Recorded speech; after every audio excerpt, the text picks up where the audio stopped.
Hey, welcome to Tough Guys and Drama Queens. I hope this series will change your life. And I hope it changes the way that you parent your kids. If you're sitting there and thinking, okay, what are we doing here? I hope that you're sitting with the idea that you can change the way that you engage with your tween now so that when they hit the adolescent years, it'll be a completely different scenario. I hope if you're sitting there thinking, what does this have to do with my teenager?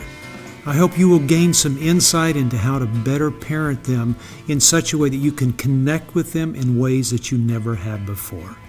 23 years ago, I founded a program called Heartlight, which is a residential counseling center for kids that come from all over the country. And I think what probably makes this more special for me is that I get to share all those lessons that I've learned from all these kids with you through this series. You're going to have a number of opportunities to watch many videos about me talking. That's important. But let me tell you something.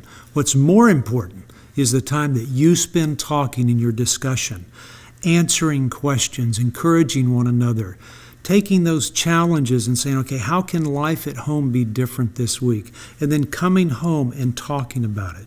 My hope is that everything that we do in this series is designed to get you to talk, get you to share, and get you to change the way that you engage with your kids so that your relationship is close and it is together as you go through those often turbulent waters of adolescence.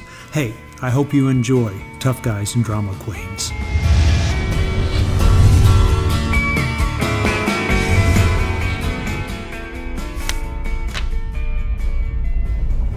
I would liken a parent's trek into their child's adolescent years to a time that I went duck hunting in Arkansas.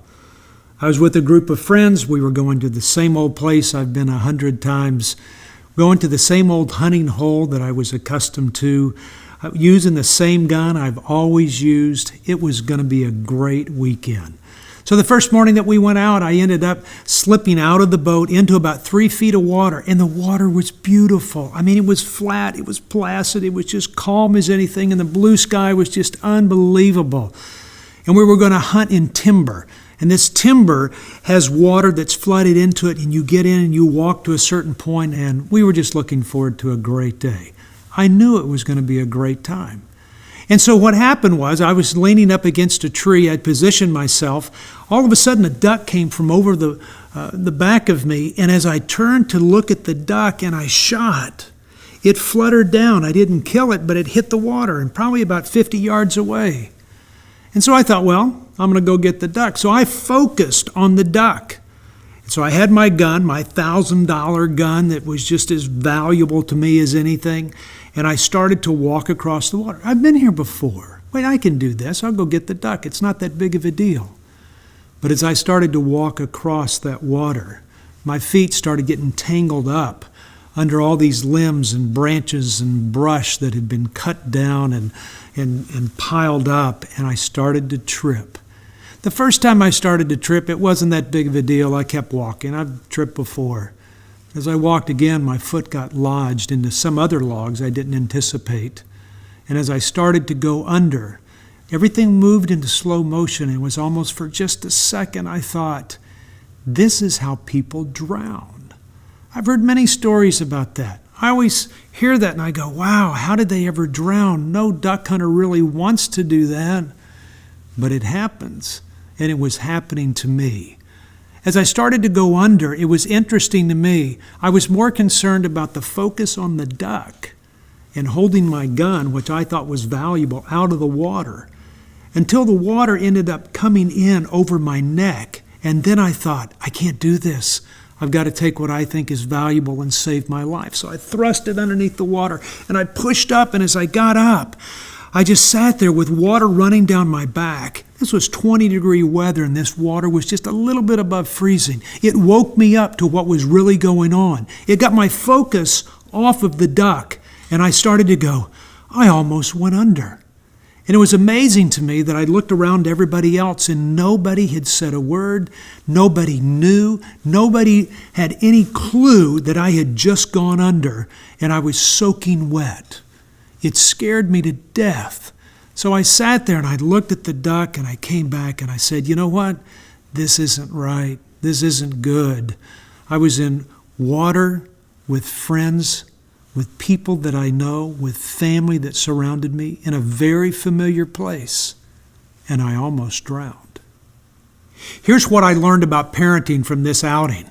I was in a very familiar place, and it quickly became a very dangerous place, and you wouldn't even known it by looking at it.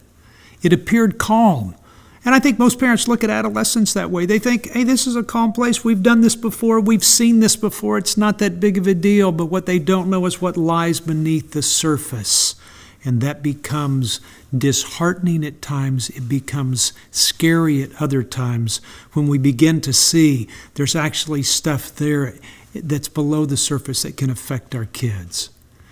The other thing was I was focusing on something that wasn't important. And too many times parents focus on something that's just totally not important. They have some other idea about what they want for their child, and their child's drowning, and yet the focus is on something way out there that's unimportant. And the other thing is I was holding on to something that I thought was very valuable. My gun, when I held it up, I thought, I can't let this thing get wet. Am I willing to die for that? Am I willing to drown? So when I thrust it underwater and pushed myself back up, I quickly learned from my cold water experience what was valuable, where my focus needed to be, what was below the surface.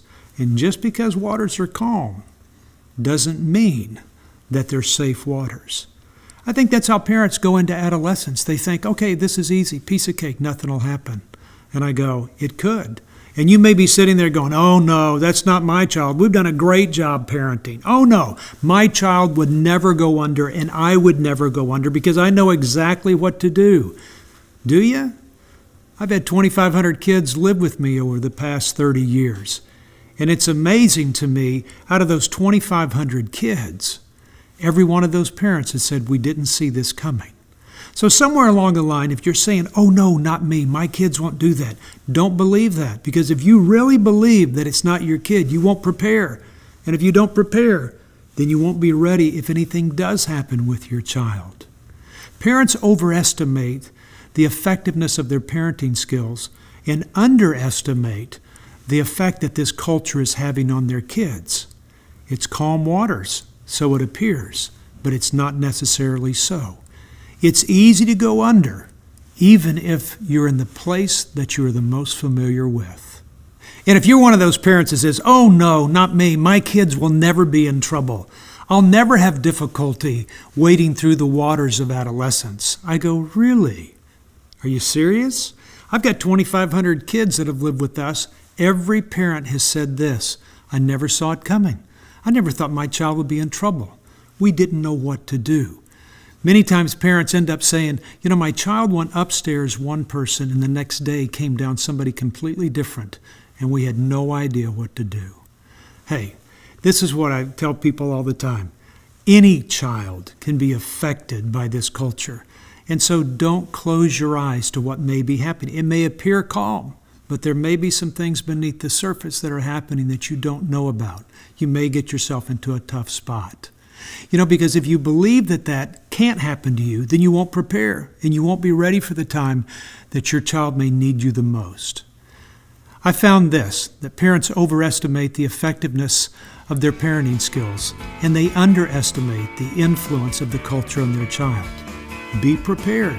It's easy to go under, even in those places where we're the most familiar.